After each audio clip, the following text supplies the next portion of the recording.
안녕하세요. 세종살롱 이혜곤 기자입니다. 이번 주 세종살롱에서는 검은 반도체라고 불리는 김 이야기를 해볼까 합니다. 최근 김 수출이 무려 1조 원을 넘어섰다고 하는데요. 김산업, 넓게는 우리 양식산업에 대해 박승준 해양수산부 어촌양식정책과장님 모시고 이야기 나눠보겠습니다. 과장님 안녕하세요. 네, 안녕하십니까. 제가 해양수산부 어촌양식정책과장입니다. 김이 지금 세계적으로 인기를 얻으면서 검은 반도체라고 불리고 있는데요. 수출이 꾸준히 늘어서 지난해는 1조 원을 넘어섰다고요. 예, 아마 말씀하신 대로 지난해 이미 1조 원 넘었고요. 아마 올해도 보니까 10월 달 기준으로 이미 1조 2천억을 돌파했고요. 올해 연말까지는 1조 4천억.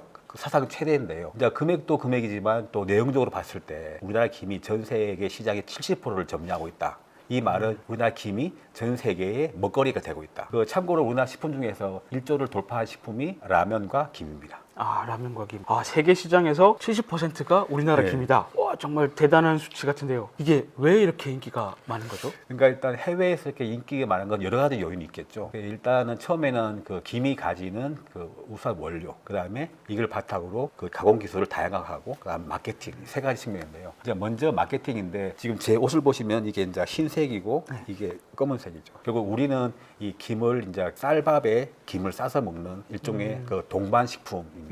근데 해외에서는 쌀밥이 없기 때문에 먹지 않죠. 근데 결국 이거를 이제 저희가 어떻게 했냐면은 여기 이제 김인데요. 이런 김들은 현재 해외에서 여기 보면 김칩스라고 해서 결국 우리는 김을 쌀밥이지만 외국에서는 이거를 간식, 스낵으로 해가지고 조금 더 그 짠맛을 덜하고 각 기호에 맞는 이게 일종의 이제 김 부각인데 이런 다양한 부각들을 그냥 자연스럽게 늘상 먹는 것처럼 간식이나 그렇죠. 디저트처럼. 예, 그런 어떤 현지의 마케팅 맞춤형 전략을 세웠기 때문에 좀 김이 있었다는 거고요.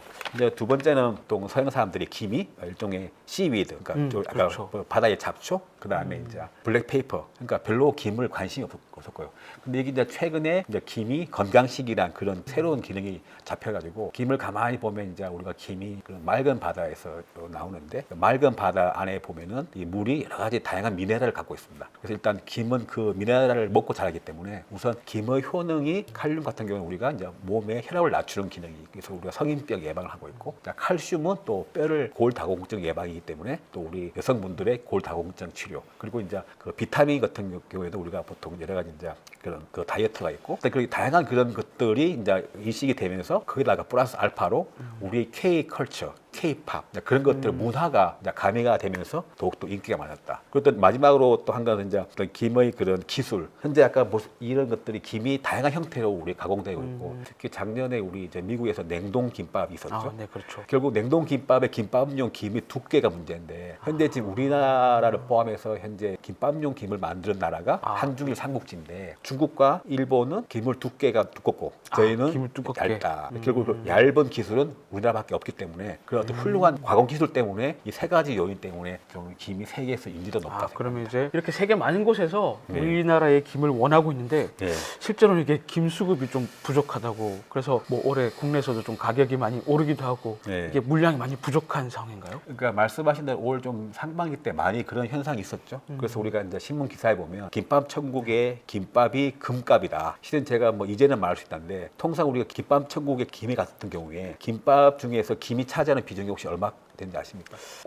그러니까 김밥에 물론 김밥에 다양한 뭐 시금치, 홍당무 들어가지만 그 중에 왜 김밥 중에 왜 김이 금이 됐는가는 저는 좀 억울하다 그런 측면인데 실제로 김값에 김밥에 네. 김 비중이 3%밖에 안 됩니다. 3%. 그러니까 나머지가 다 마치 그 김이 모든 걸 다 한 것처럼 그렇게 보도가 되는데 김이 비싸져서 김밥값이 맞습니다. 올랐다. 예. 그리고 호도가 됐다. 그래서 저희가 이제 해수부에서는 이제 우리 소비자들의 어떤 김값을 안정을 위해서 올해 4월달에 이제 김 가격 안정화 방안을 수립했고 거기에 각 마트마다 김 할인 행사를 했죠. 그 이후에 또 이번 10월 31일 날 또 김 가격 안정화 방안을 또 발표를 했고 이제 거기에 가장 큰 핵심은 이렇게 공급이 딸린 것을 공급량 늘리는 그 핵심인데 이제 김 생산 면적을 확대한 거죠. 이제 우리나라 축구장에 그 3,800개 정도 되는 그 2,700헥타를 이번에 신규 개발했습니다. 양식장을. 네, 개발했고 또 거기에 또 더해가지고 외해에 원래 이제 김은 좀 내만에 하는 건데 이번에 바깥에 뺐죠. 외해에다가 또 김을 1,000헥타 먼 바다에서도. 먼바다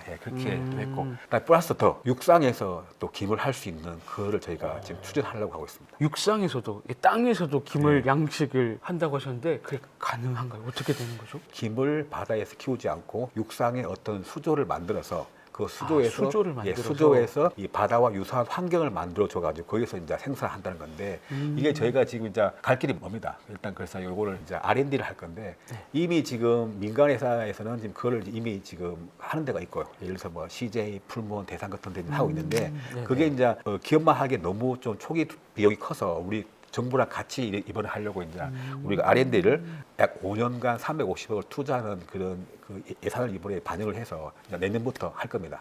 그런데 이제 중요한 것은 이렇게 하게 되면 통상 우리가 김은 바다에서 이제 겨울에만 나는데 육상에 살게 되면 1년 연중 생산할 수 있다.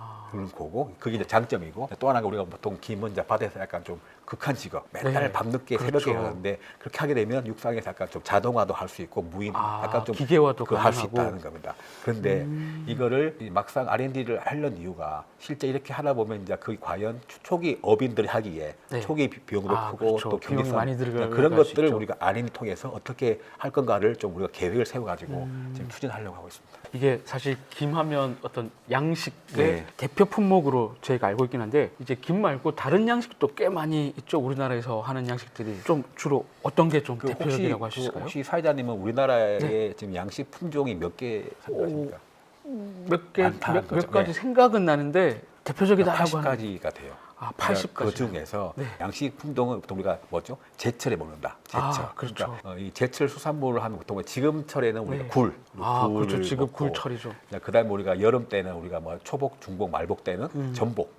전복. 그 다음에는 우리가 국민생선, 횟감, 뭐 넙치, 우럭, 뭐 광어, 광어 그 먹죠. 그런 것들이 제일 많이 생산되고요. 또 제가 한 가지 좀 소개하자면 좀 이색적인 걸로 봤을 때 우리가 참조기. 우리가 보통 참조기 하면은 양식을 하지 않고 이제 잡는 건데. 조기도 양식이.